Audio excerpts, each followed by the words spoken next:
Okay, very good. All right, so the first thing we've got on our agenda then is with Jim Kuhn, Foundation for Sarcoidosis. Is it sarcoidosis? Is that it? Sarcoidosis. There you go. Well, good. We'll step forward then.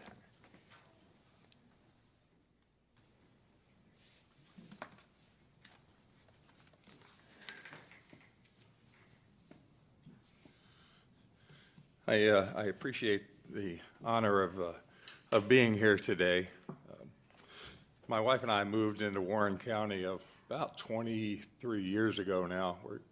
We were both born and raised in Hamilton County, and then moved away for about 15 years. I drug her all throughout the U.S.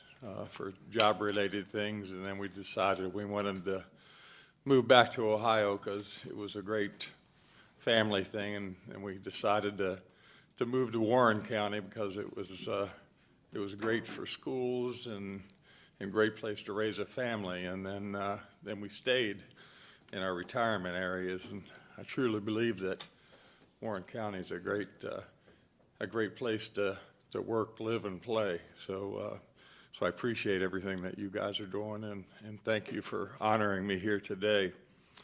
Sarcoidosis is an inflammatory disease that can attack any organ in the body, and it causes granulomas. Think of them as little pieces of scar tissue to develop in any organ in the body that inhibits the working of the body or that organ. It's a rare disease. Only about 175,000 people in the U.S. have it. And even less amount of people, about 10% of those people have an advanced case like me. I have it in multiple organs in my body. I have it in my lungs and lymph nodes. That's why I'm having a hard time breathing now. In my eyes, in my skin, and now in my nervous system. And so it has caused me to be 100% disabled.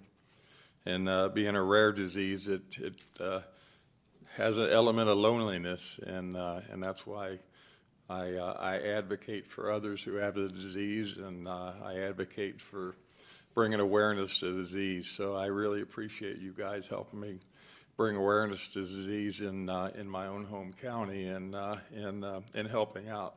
Believe it or not, when I post these kind of things out, I have others who have the disease contact me and say, gosh, it's good to see other people, and can you help me out? So others within the county see this and reach out for help. So I really appreciate it. At this time, there's no cure or effective treatment for my disease, but I keep marching on. That's why we call ourselves warriors, and we do what we can do. My disease affects not only me, but my wife of 35 years. She's my permanent caretaker. We are honored to be able to speak before the FDA later this month in 2 weeks about the burden of sarcoidosis on families. And again, I appreciate it, all that you've done for us through the years. And once again, thanks for what you're doing for the county. We don't get to tell you guys that enough, so I appreciate it. Well, thank you very much. Yeah. Is there any treatment to help with it, or if you're You going to the know, FDA, are they That's why we're actually speaking to drugs? the FDA. Because it's a rare disease, there's no money that gets thrown at it. And it's a business case thing. I spent 35 years as a businessman before disease took that away, and it's a business case thing.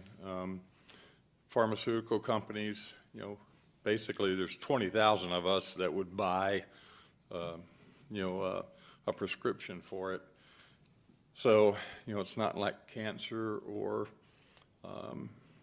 diabetes that there's millions of people who would buy a thing. So, but the FDA and others are looking at it now, and they're willing to do it. And there are some drug companies that are partnering with us now to to do some orphan drug kind of things. And so it's getting a little bit better. And we're starting to look at some secondary use of some like rheumatological drugs that might apply, because a lot of the symptoms and a lot of the cases for sarcoidosis are similar to rheumatological things, like arthritis and rheumatoid arthritis, psoriatic arthritis, things along that line. So. Well, I sure do appreciate you being here today. Yeah. I formerly chaired the Senate Health Committee for a long time, and so I'm this much familiar with it as we've advanced legislation in the state around rare disease awareness. And my father-in-law had amyloidosis, so he fell into that category. And so I'm certainly familiar in a small way with your journey, but probably more in the journey of your wife. And how challenging it is to want to care for you. And so thank you for being here. And I'm sure it feels incredibly lonely, but you are not alone. And so the fact that you're able to be here and your wife is able to be here is a testament to that. I would love, if you're willing to share when it's ready, your testimony to the FDA. Oh, yeah. I would be interested. We're actually going to, there's 7 of us, 6 patients and 1 caretaker. We're hoping to then publish a white paper on it. It's a closed door session. It's called a listening session from the FDA, so it's kind of cool. They've actually asked for our input, so that's nice. I do want to give you kudos. I didn't know that you were on the health. I guess it was last year, the state did finally create a rare disease advisory committee, so finally, after all these years. Yeah, so thank you for laying the groundwork for that.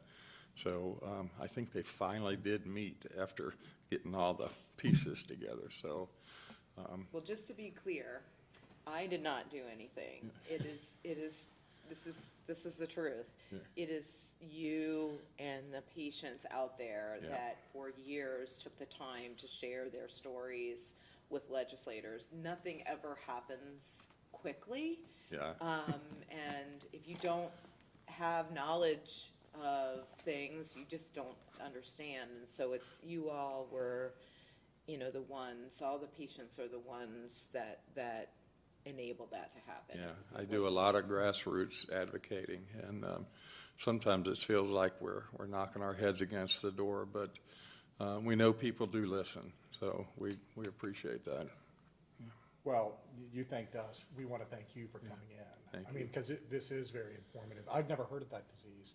And I know a lot more about it now than when I walked in the room, and God bless both of you for what you're doing. I mean, that's it is, I'm sure, that this feeling of where's my support, who else is with me, am I just being ignored, or I'm just, such a minority, no one really cares. Well, people do care.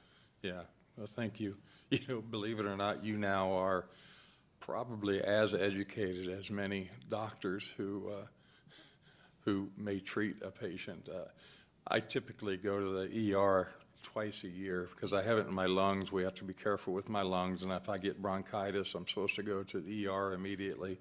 And when I go to the ER, I have to educate every healthcare professional on it just to get treated. So well, hopefully it shows up on the radar, because so many of these drug companies now, with the RNA type of sequencing, where they can change slight variations off the rheumatoid based drug. I mean, that would be unbelievable if they could do the gene sequencing is, we're hoping that that's going to be a big break for us.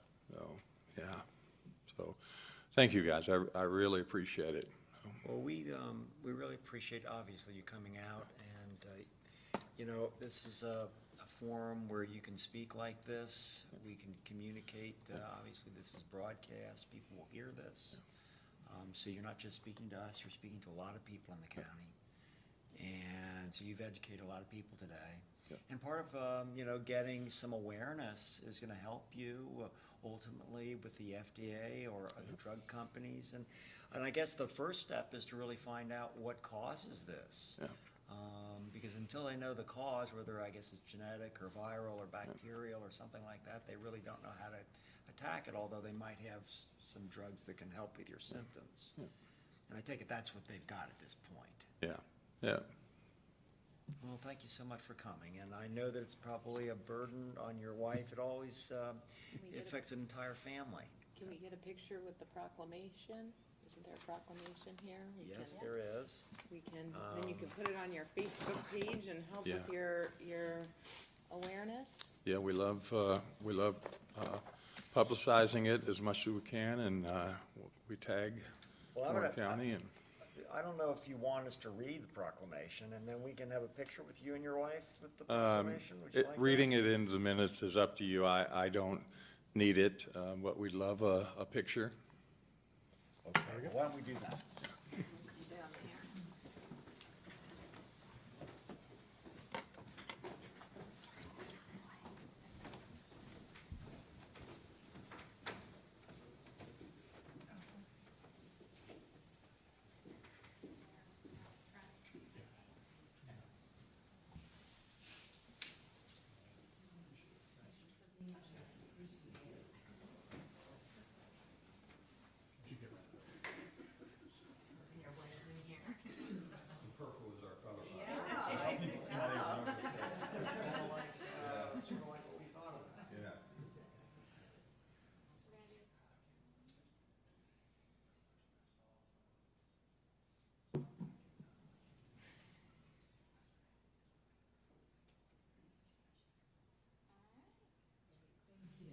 Thanks for being here.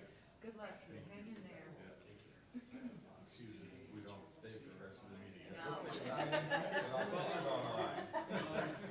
We're gonna give them a proclamation, aren't we? Yes. There we go. Thanks again, I appreciate it.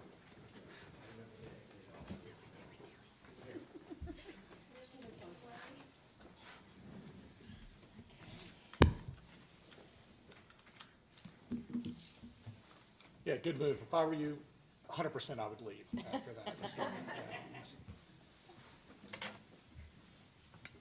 And Tina, thank you for getting everything put through for us once again.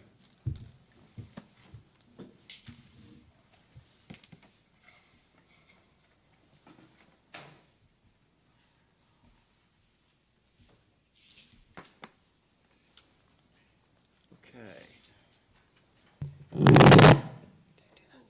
So we have a work session now with the Warren County Garage. Yeah, I just wanted to take a moment. Nolan and Adam and I met on Friday to kind of discuss this, and told him I would introduce him because this is his first opportunity to speak in front of the board. But Nolan is the new chief mechanic at the garage, and has an opportunity that was presented to us that he's been working with myself and Adam on. And wanted to go ahead and introduce Nolan. He's I think be a good, strong leader for the garage going forward. And this is kind of, I think, the first dip into some new opportunities. So, Nolan. Hello, everyone.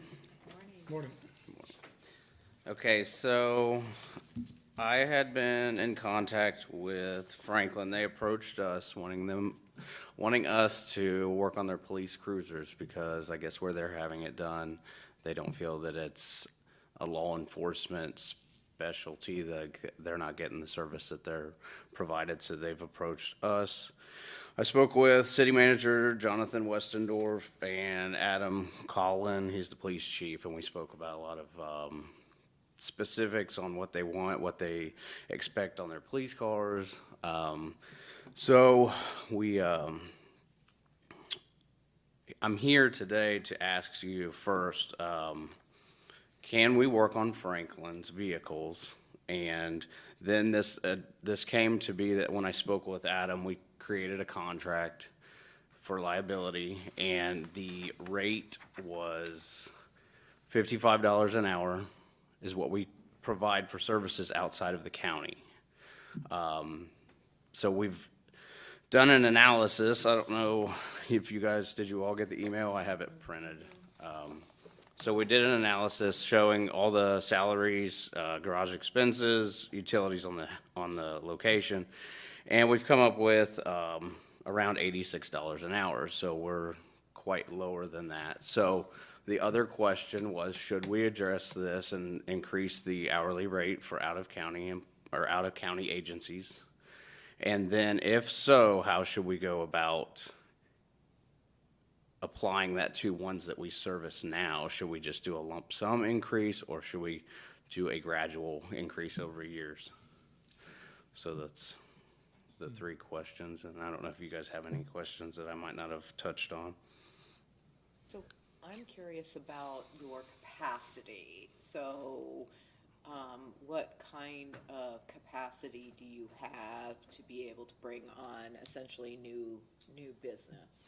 So they approached us with right around 30 cars. That's going to be primarily law enforcement vehicles. They have a couple administration cars. And at this time, there's no issue that we're going to have any problems keeping up with that. And then obviously anything county related would take priority. So, you know, we would always handle what's in-house first. But no, I don't see any problems whatsoever. Once we open this up, Adam, what is will we be required then to service any municipality? I don't think you're required to. This is sort of, your authority to do this is like any other intergovernmental agreement where you have the authority to perform a function for another political subdivision that they can perform themselves and vice versa. So this would be by choice, by your discretion to do this with Franklin. If you choose to offer it to other political subdivisions, you could. But of course, Commissioner Jones's question is that capacity. Is there a limit to what you can do? So you're not compelled to offer it to everyone. I think the only issue is that whatever your hourly rate is, that should be the same across the board. The county garage is already doing some work intermittently without any consistency for other political subdivisions, like primarily where the sheriff's office has contracts, Yeah. but also for, what were the other ones you were talking about? We've done work for Mason, Waynesville, Harveysburg, it's usually all law enforcement that come to us. So the county is already doing this, but without any contract in place. But the commissioners you do have a resolution from 2016 that set that hourly rate at $55. I don't know what the rationale was for $55, and that was from 2016. So it's been a while. It was for covering our cost and building in something to make it kind of worthwhile, because, again, yeah, I mean, the capacity is the number one issue. Is it gonna cause us to have to hire another employee? Well, if we do, clearly we have to account for that, because there's the labor cost and then there's the infrastructure cost of having the garage, the equipment and everything there. And that hard cost we've already entailed. So are we spreading that out, and is that a better deal for the county that we get more users in, helping offset that capital cost, which I would think probably is. Yeah. So, you think we're required to charge? I mean, because we could, I wouldn't think it's bad to have, because again, when we did it, 6 years ago, it was in that environment. And I think it just hasn't come before us. Do we want to adjust that rate? I would say, yes, we should. Then it's a second question of, we have a new contract with today's prices, and I almost think that should be set at the market rate where it should be, but then we should give our other customers, perhaps a 2-year window of, hey, we're going up $12 an hour now, we're going up another $12 after 24 hours to get us up into some sort of an equilibrium.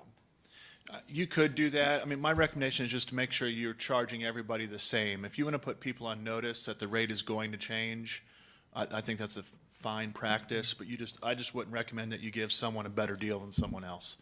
And your rate, I've talked to Nolan about this, the rate has to be based on cost. That's why he did that cost analysis for you. So the cost has increased, so I think your rate can go up. And if you're going to sign a contract with Franklin, I think now's the time to increase that rate, and now's the time to increase it for everybody. But if you want to give them time to adjust and be put on notice, I think that's a reasonable approach to take. And so can you remind me of what you shared is your cost basis, your rate for cost? At the moment, it's 55, so we would be increased, well, I mean. No, that's what you're charging. What is the cost for it? Cost during the analysis was $86. 86. Yeah. I mean,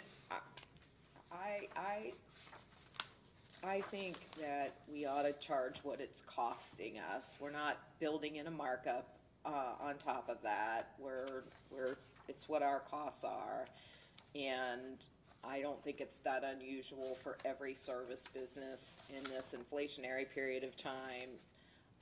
Certainly that we would properly adjust our costs. So it is, to me, it seems like it's far better than what they're going to get, someplace else.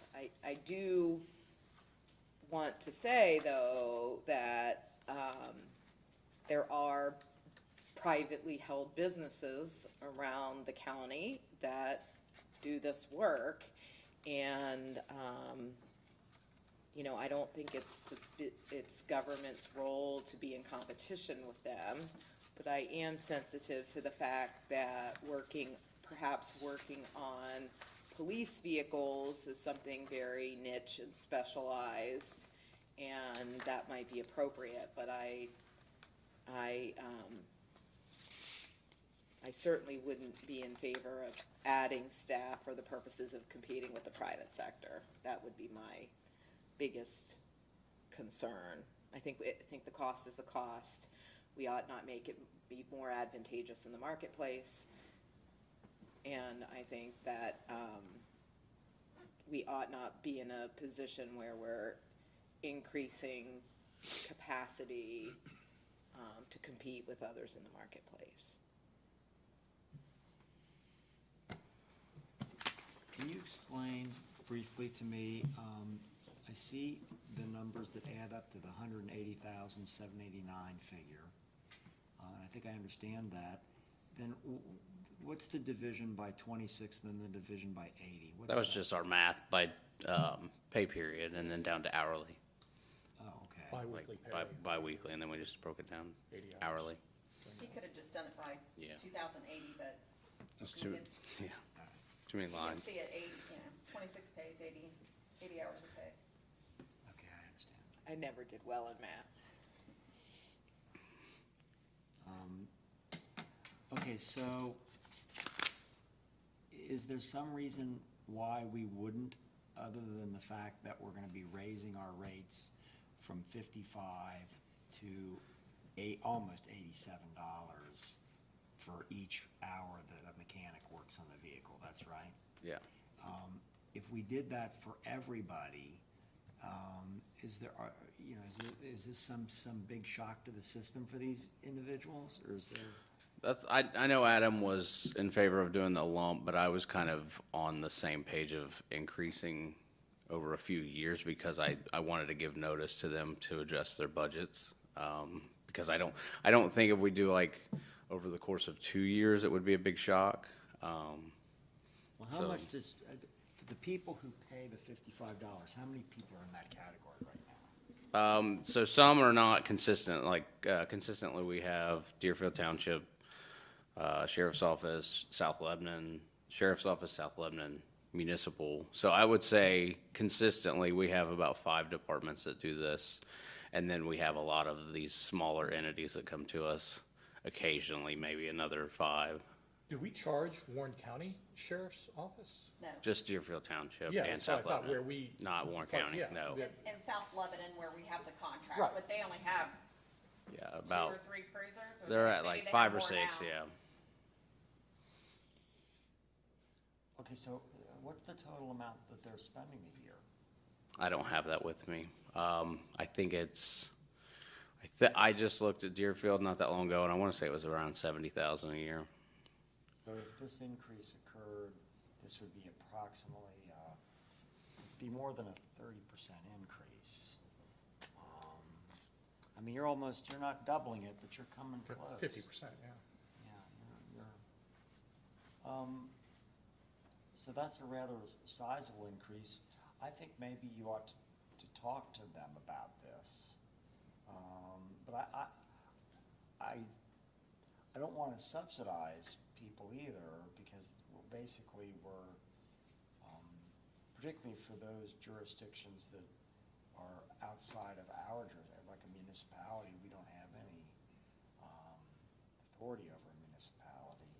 So that's really a third party. Now, the Deerfield, I guess, of course, they contract themselves for that service.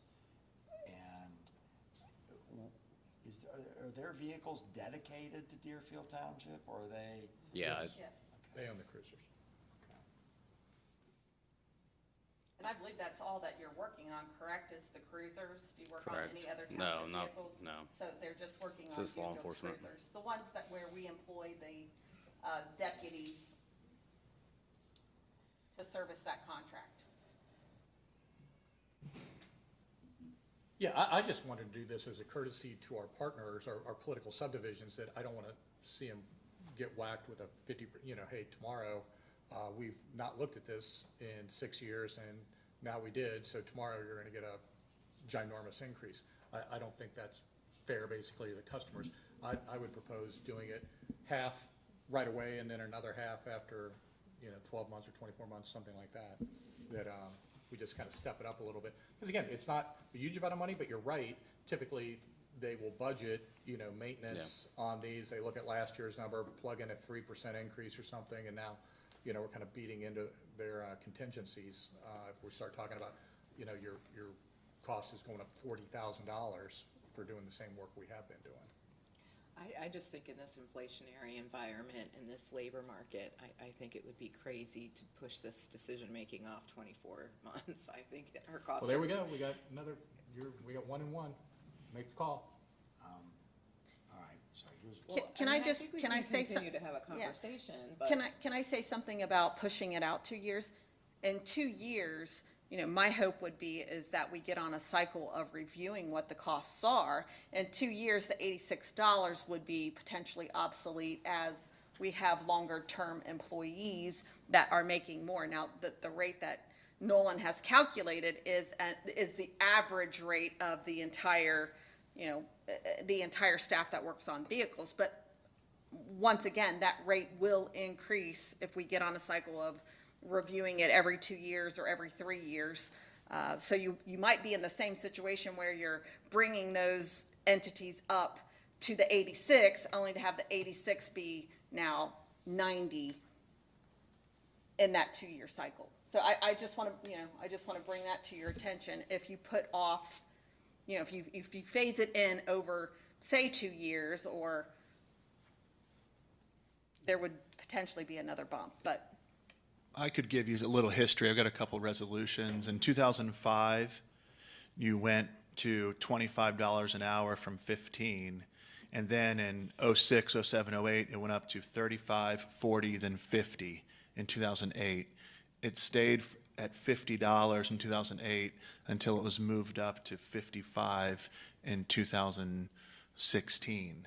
So there was, just so you're aware of how that price has kind of stayed stagnant for, and then, for a long time.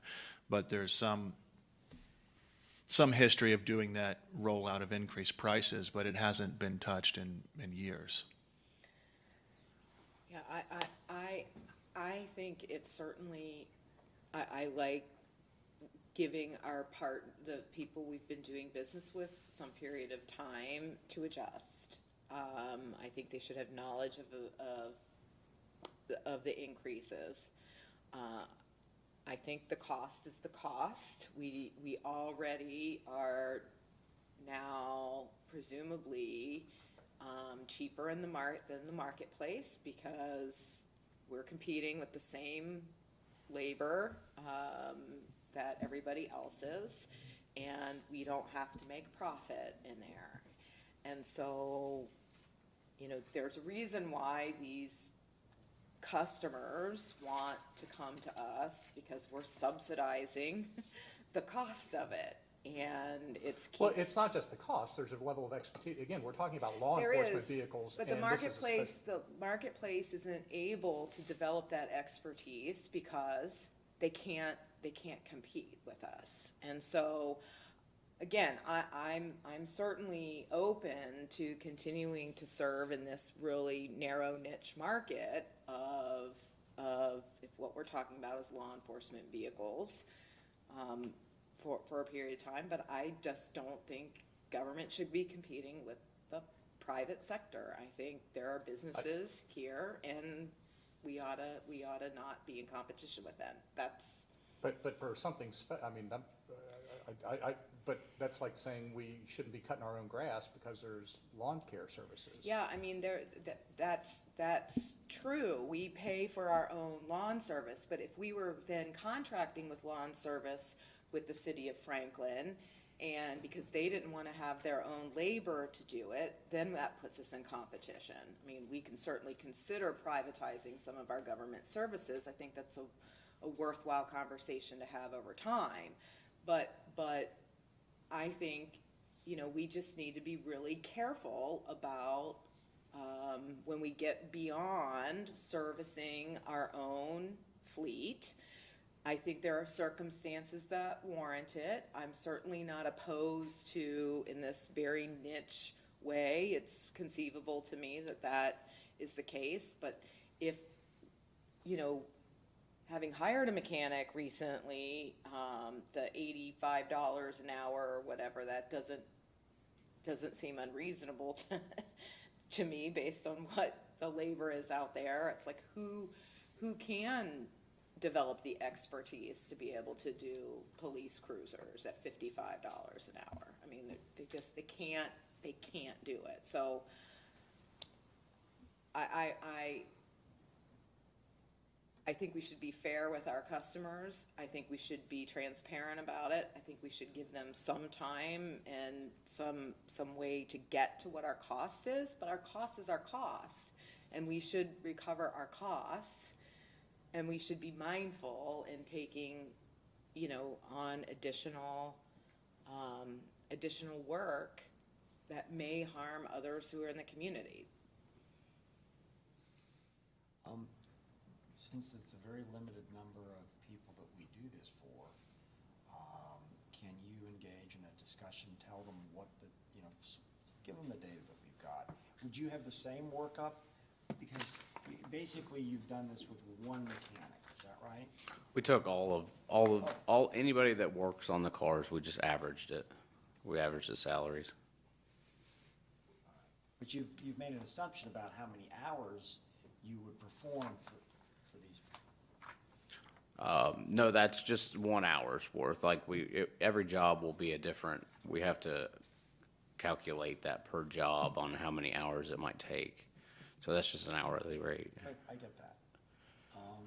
So what I'm asking you is if you could, since Adam, we're being advised by our legal counsel to charge the same amount to a third-party user. And I agree with both what Commissioner Jones and Commissioner Young are saying. I think that this shouldn't be, since we're providing a service that appears to be below market. I mean, I can't get a mechanic to work on my vehicles for this amount, so I'd like to use your service too. But I'll bet you I can't do that. So any event. But I think that given the fact that this is already an extremely good rate and has not been raised in 7 or 8 years, and is there a reason why we've not raised it in 7 or 8 years? I can't tell you that. I wasn't involved in that at that time. Is that something that we as the commission are to initiate that type of analysis? That's the director of the garage, Andy, would come in and say, hey, I looked at our rates, we're doing more work, I need to do this. Okay, fine. I mean, it's as simple as that, and that hasn't been done in 6 years. So. All right. How quickly do they want us to start performing this service for them? Last year. Because what I'm suggesting is I'd like you to contact the people that are using the service right Okay. now to talk about the rate structure and see what their reaction is. Because my guess is that they're not going to be shocked by this, but at the same time, everybody's in a tight budget. And I take it that we're not going to be employing more people to do this work than we already employ, so our cost is actually static. Is that Correct. right? So in actual fact, even though it's true that we're not recovering what we should based upon this analysis, it's not true that by taking on this contract or by continuing to charge what we currently charge, it's gonna have any more of an impact upon our garage and our costs than it does today. Is that right? Does that influence anybody here? Yeah, I mean, that would argue to me that we could, that the appropriate time to make the rate adjustment is, or a second rate adjustment would be at the end, you know, for the next budget, so that everybody can budget for that. I mean, what Tiffany is telescoping for us is that, I mean, this is all about labor. I mean, so as our labor costs are going up, the rate should go up. And so our labor costs don't go up in 6-year tranches. It goes up on as tenured employees move on, and there are salary adjustments put in. And so what I don't want to do is, we have decoupled from from allowing it to just happen on a sporadic basis. We've decoupled the costs that we're charging, not the costs, what we're charging from labor. And I think what I'm just wanting to make sure we do is that we bring those things back together, and whatever it is, if we want to continue to provide the service because the labor we have can do it and it's a good service for our partners, I'm totally for doing that. But I just think we should not subsidize it, especially when there are private businesses to do it. So it would, you know, what you're asking does influence me to say, well, we've already budgeted for this year. We have not budgeted for next year, and that our costs Are static. are static. That's my point. There's really only two questions. Question number one is, City of Franklin wants us to do something and we need to charge $86 an hour. That's yes or no, that's easy. Question number two, we have 4 or 5 other outside political subdivisions that we do this work for. It's not even a question, should we raise the rate? The answer is yes, we need to raise the rate. The only open question is, do we charge them $31 an hour starting tomorrow additional, or do we charge them $15.50 more an hour starting tomorrow, and then at the next budget cycle or whatever, charge them an additional $15.50 an hour to get them up to $31 an hour? That's, in my opinion, correct, Adam? The only question. I think that's right. Well, wait a second. But what I was hearing from you is that we should have a uniform rate. That's right. You should have a uniform rate, but I don't think there's a problem with putting people on notice and getting them to that uniform rate. I don't think you should charge, we have a contract with Franklin, it's 86, and then we're gonna always There's a charge. preferred, most favored nation status here. And Right, so I think it's okay to work people up to that rate, at your discretion, however, whatever you think is reasonable. If you say, let's increase it some starting next year, and then another bump, or however you wanna do that, you may have people say, well, I'm not paying it, and they walk away. I think that's fine, that's their But to your choice. point, if they can go somewhere else in the market and get a service, then they're more than welcome to do that.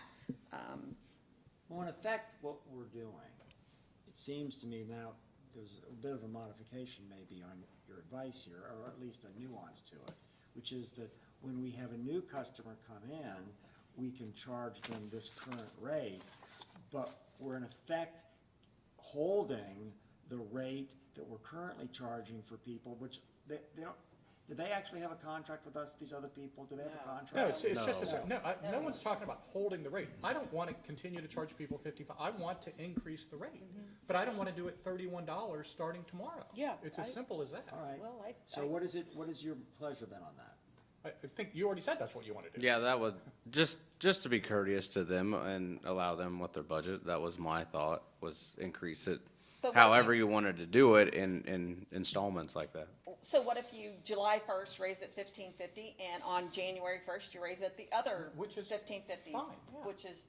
Which was, or however it works out. All right, so we'll go with the current rate with Franklin, and then we'll raise the other people by 15, whatever it is, on July 1st. We inform them of that, and then tell them that our intent is to go up to, in the next budgeting year, another 1550, whatever brings it up so that they're equal to this Franklin rate.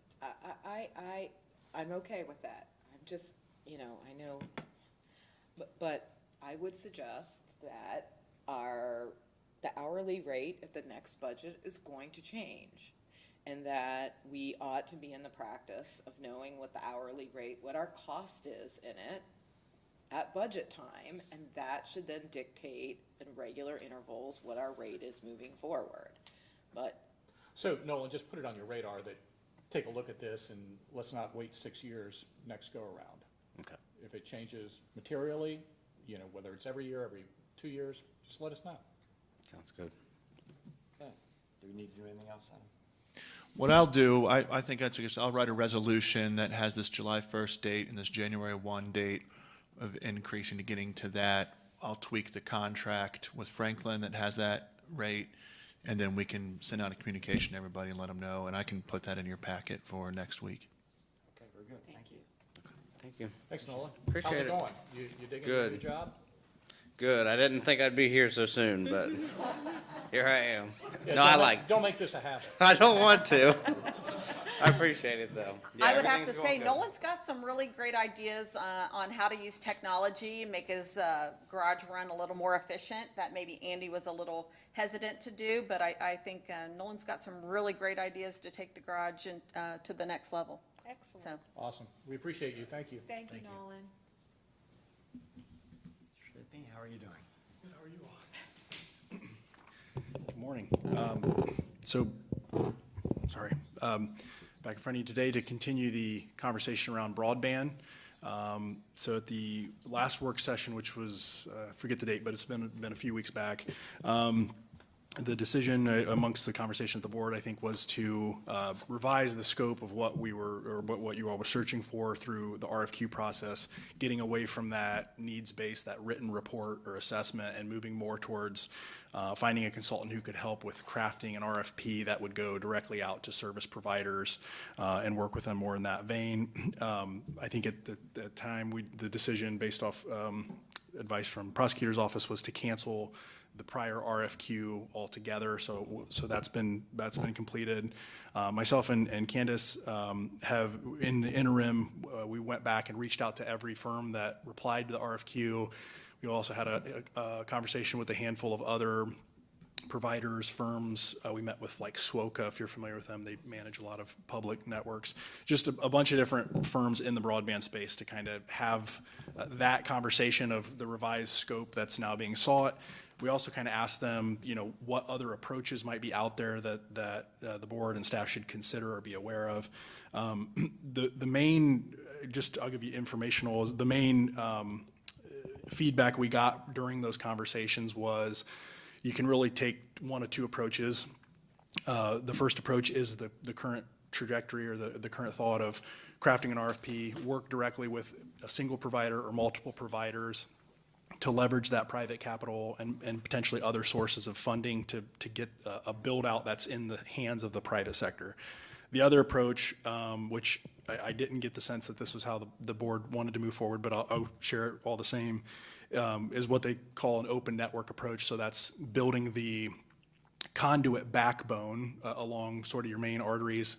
The advantage there is that you increase competition on the backside by being able to work with multiple private providers. I think the main downsides are it's more costly to do it that way. You're not going to get as much conduit laid. And also, you don't really know what the private providers are going to build until after the fact, whereas I think the route that the board is considering, you get to see that up front. You get to see that competition up front of what they're going to build. All that being said, we did offer out to each firm at the conclusion of each call that the board would be interested in seeing proposals come back in a revised scope to help with crafting an RFP. We offered that out to every firm that we talked to. We only received one back. It was from the firm Morley, which was a group that you all interviewed back in February. Indiana group? It was that Indiana group. So they came back with a much reduced cost, which came in at about $18,000, plus their just reimbursables for copies and things like that. But it covers the entirety of the RFP process, from helping craft it, working with county staff, get it published, receive responses, answer questions, and then ultimately the end product would be a representative from Morley standing here at the podium making a recommendation to the board on either a single provider, or there is an option to work with multiple providers. You could work with some of the smaller scale providers in certain pockets of the county if you want to go that way, but. How does that play into the context of the information we learned in the last month or so, that part of the quote-unquote bipartisan infrastructure bill was billions coming in as part of that bill to do exactly this, that's coming from the federal government, being doled out to the states, and then that money that's not a maybe, that money is coming, and supposedly soon.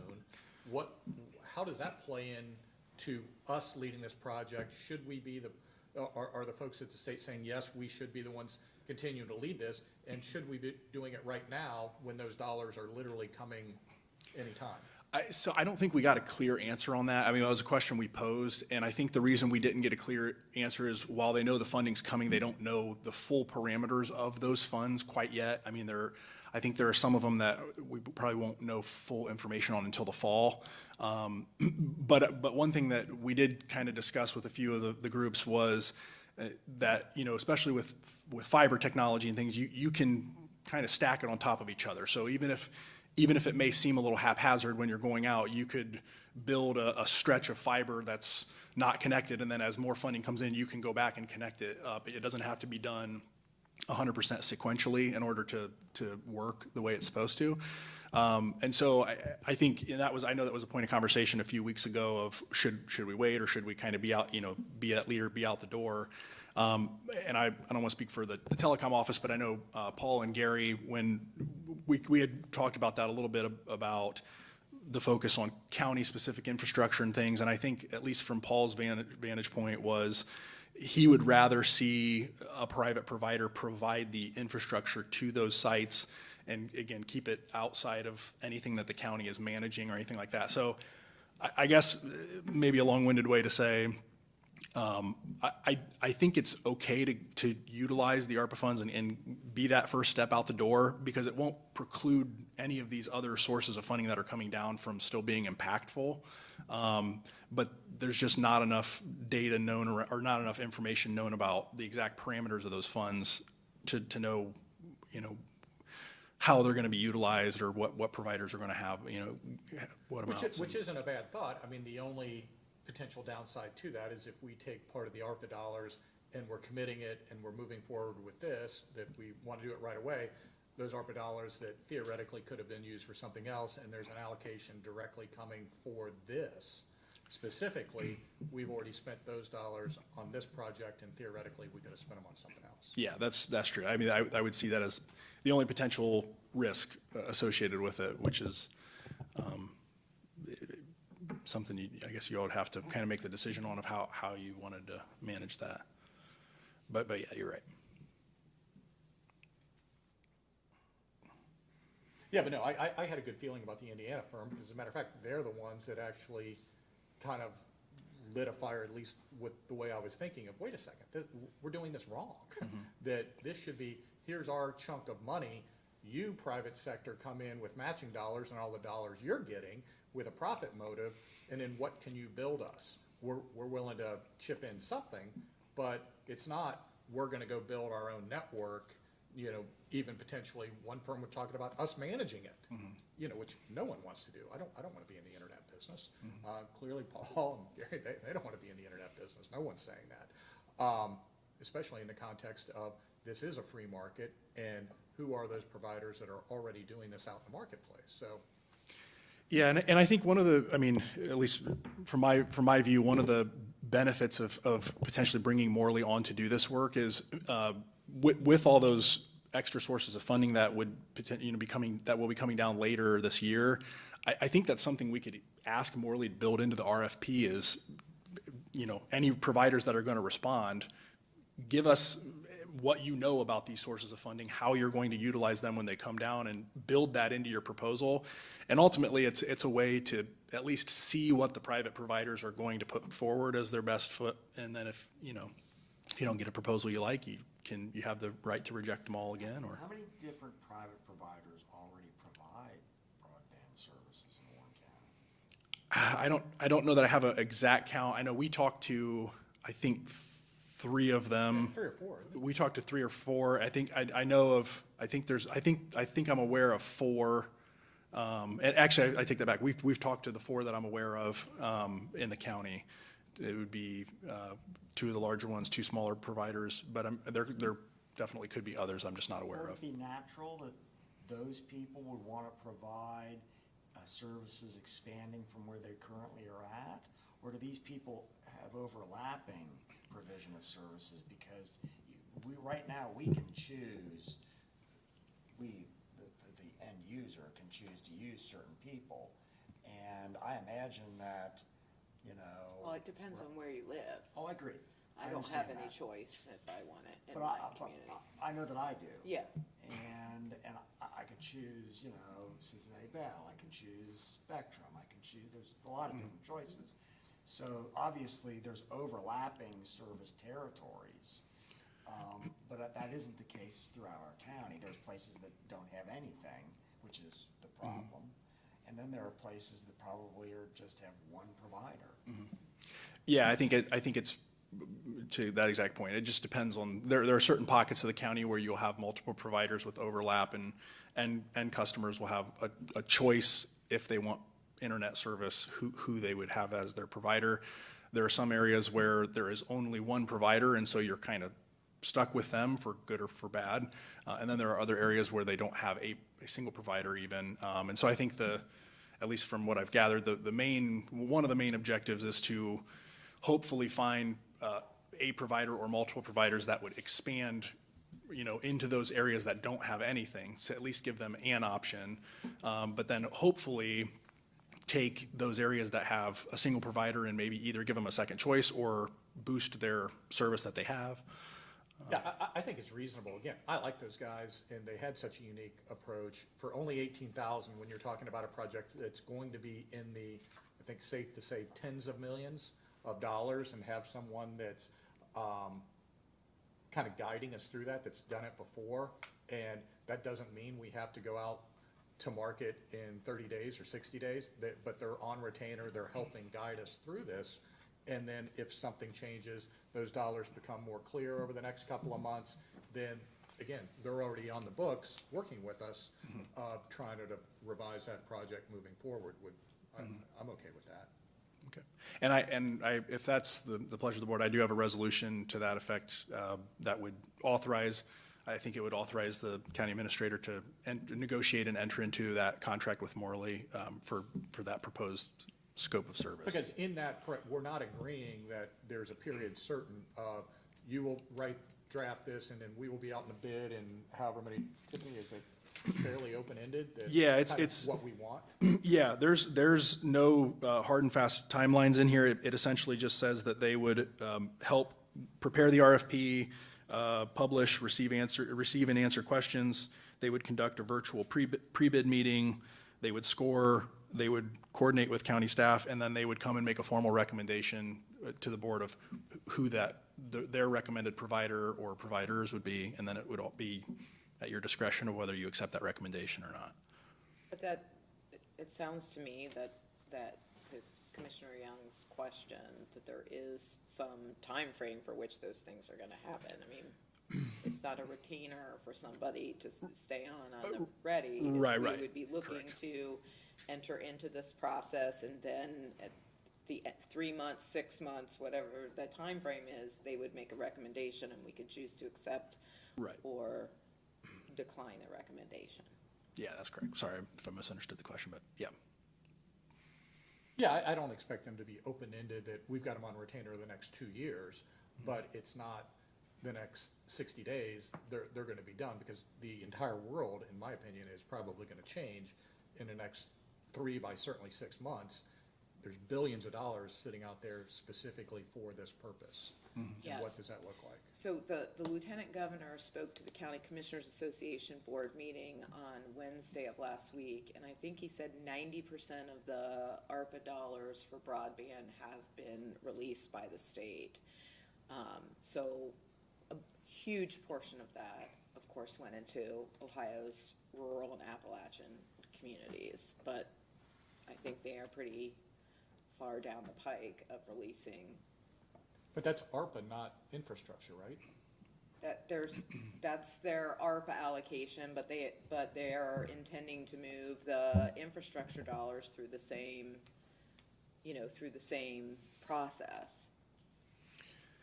Yeah, I know there was, I forget the acronym, there was one bucket of money, it could have been the same one that was, a few weeks ago, there was a release from the state, and I think there was, I don't want to name the provider, I think there was one provider in the county that got access for portions of it, but again, it was hard to get data of who got And I would what. think part of what our amount. county qualifies that. Yeah, on the eastern, especially on the eastern portions. What is it at the, where are we going with this? I mean, are we gonna be ultimately going out with maybe one, two, maybe 3 different providers to go in and do the foundation of providing this? Or are we going to actually make this like a public utility where we install the loop or whatever, and then we allow any private provider to then tap into that to provide?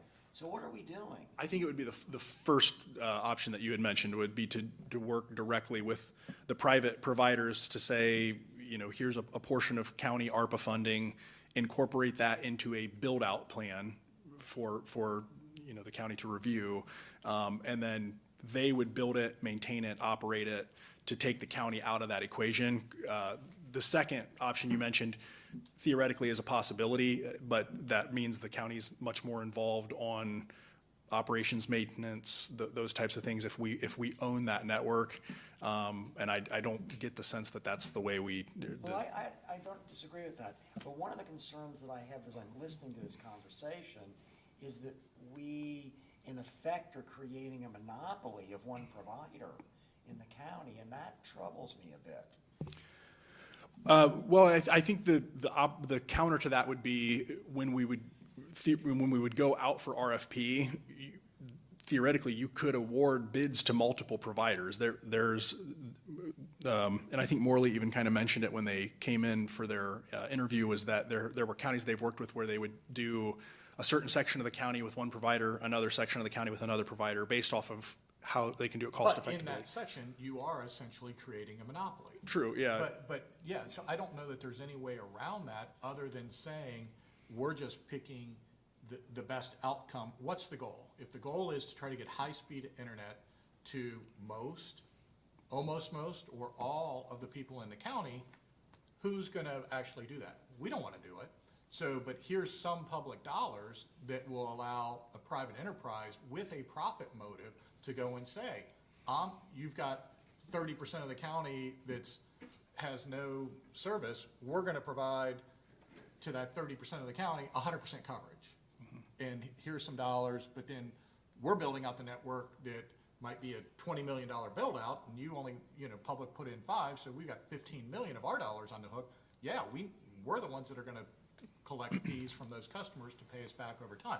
That doesn't preclude, it's not like we're setting up a service territory where this is theirs. If somebody wanted to go lay fiber right next door to it, they can, right? Yeah. But, okay, I see that, but in effect, are we, if we're not the ones doing it, and then allowing other people, other providers, multiple providers to use it to ultimately provide the service, but instead, we're going to elect to choose one particular person who then gets public funds and a big advantage, therefore, in competing with other people to lay it, in a particular area, and we'd say, oh, well, you all can come in and you other people can come in and you can do this too, but we've already given all the public funds to X, and they've gotten a huge advantage because they But got everybody this all paid had for. that same advantage, everybody could compete for those. We're not choosing somebody before a competition process. Everybody's gonna bid on that. We got $1 million or $5 million or whatever that number is. The private sector is coming in and saying, we're gonna take those public dollars and then leverage it, and we're gonna do blank. And it's our decision to choose what is the best outcome. Oh, we're serving 80% of the residents, we're serving 100% of the residents. That, I think that's our role, is if the goal is just trying to get service to essentially 100% of the county, right now, the private sector is failing at doing that. So we're just taking some money and trying to leverage that to get 100% coverage. Because the private sector is not doing it, at least right this second, they're not doing it. That doesn't mean, because again, I think that was it Spectrum or whoever's map that showed, these are already targeted areas. We're coming here. These are underserved areas, right? Am I thinking that correctly? Didn't they show us that map? Yeah. Yeah, where they showed, regardless of this, I wouldn't really focus on this because we're already building it. They told us that. And, Yeah, but I don't you think the consultant can be advising us around where there are areas where we 100%, yes. may want to be able to provide some competition in it. So for example, in communities like mine, the reason why the municipality is owning the fiber, they pick the latter option, is because there are no competitors. And so they're able to ensure that now private providers can bid on, bandwidth within the fiber. That was they were addressing that very specific challenge in the community. It's not like yours where you have 3 or 4 different providers you can choose from, and that is improved service. So, all of this is trade-offs, but where I like where you're going, Matt, and to Commissioner Young's point is, I think the consultant can really help us think about all of these considerations, craft the RFP in a way that gets the most coverage. And he's the one who said we should be advocating for 100% coverage, that should be our goal, and that we want the most competition, we want the best services at the best price for our customers. And so I like the idea of having somebody who's an expert in this to help us think about these questions and craft the proposal in a way that meets the needs of the community. Yeah, I mean, and I would just say you referenced what City of Springboro had done, and they did choose the latter option where they installed the ring, and then they had the ability to work with multiple providers. But I think you'll see that model a lot in cities because it's a smaller geography. Just for context, I think they laid about 23 miles of conduit in the city, and it was almost a $3 million project. When you were talking a 400 square mile county, that you'd eat up your funding like that. And they're getting public dollars too, right? Like, so these private providers are bidding on public dollars as part of this process. They even outside of the infrastructure bill. I mean, they're through the Federal Communications Commission. I mean, they are oftentimes investing public dollars. So, I mean, it's super complicated. I feel like it's way above my pay grade, and having a professional who has the expertise that can help us, what we're looking to do is cover everyone with the best services possible and leverage these one-time dollars to help us get there. You're not wrong. I mean, I think all the points that are continuously raised here are valid. It's just how do we balance the interests? And I think this is a good way to figure that out. All right, I'd also like to know the opinion of our providers that currently provide in our county. What is their recommendations as to how we proceed? I think with everybody we've talked to, they like the option of going out for an RFP and being able to respond to a bid. I mean, they just want to put their competitive foot forward and see what they can. So everybody likes that. I mean, aren't these smaller providers, I would think some of them might think, well, this favors the big people. And that they're gonna be favored by this, they can get in on the public money. It's gonna be difficult for us to do it because we're smaller and don't have the wherewithal. I guess the sense I got from a couple of the smaller ones we talked to was they might not go for a full entire county, response to the proposal. I think we talked to one who directly told us if a county issues an RFP, we would likely only respond for a small little portion of the territory that we're currently in. But as long as there is as long as there's an option to say, one provider, you're going to service this territory of the county here, and then the rest is going to go to the larger provider. As long as there is that opportunity, I think they were okay with it. And I certainly heard from those that I spoke with that they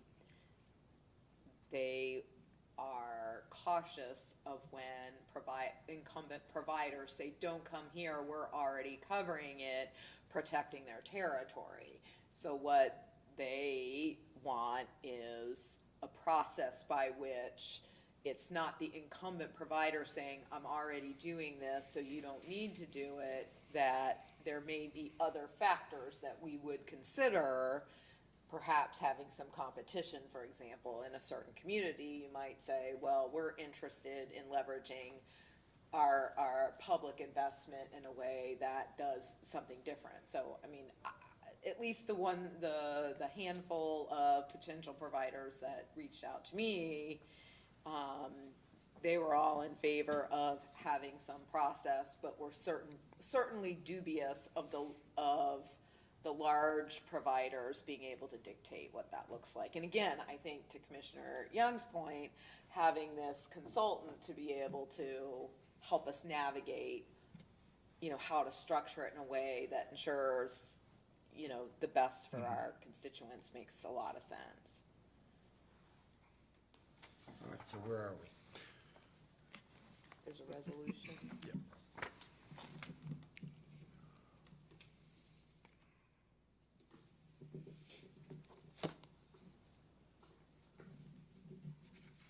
Okay, Do you want me to read it? yes. Have a resolution to authorize the county administrator to negotiate an agreement towards broadband-related professional services utilizing ARPA funds. So moved. And it has to be specifically limited to ARPA funds? Or can it not be more general? I think we could make it more general. I think the way I crafted it, just the thought was that it would come out of the set aside. The 18,000 is coming out of ARPA? Yes. Right, yes. Okay, yeah, that's fair. Yeah. Second. Yes. Okay. Thank you all.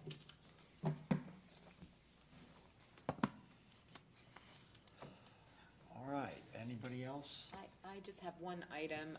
This month is County Government Month, so it's National County Government Month, and we have a sign from the County Commissioners Association recognizing that designation, and would love to get a picture with the commissioners out front with the sign recognizing national counties. Today? Yeah, if you don't mind. Yeah, of just course. 2 seconds. Absolutely. We can do that after we adjourn. Yeah. Very good. Okay, so is there anyone else that would like to speak? Motion to adjourn. Yes. Yes. Thank you. Do you know what time do we have to be out at Shaker? It starts at 11:30, so I would